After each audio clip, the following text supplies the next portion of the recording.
প্রথমে চিকেনগুলোকে ভেজে নিচ্ছি। পেঁয়াজ, রসুন, অল্প একটু আদা আর গোলমরিচ দিয়ে হালকা ভেজে একটু তুলে নিয়ে এটার মধ্যে একটু পেঁয়াজ ভেজে নিচ্ছি, সাথে দিয়েছি জিরে ফোড়ন।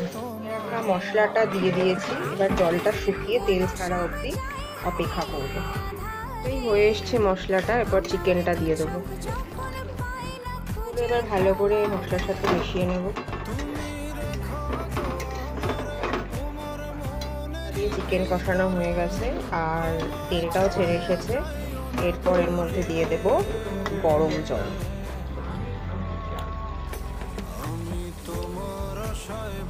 এটুকুই যথেষ্ট হয়ে গেছে ভালো করে। এবার একটু নামানোর আগে কাঁচা লঙ্কা ছড়িয়ে দিলাম। কাঁচা লঙ্কা ছাড়া অসম্পূর্ণ থাকে। এবার নেড়ে চেড়ে 5 মিনিট পর নামিয়ে দেবো। রুটি আর চিকেন।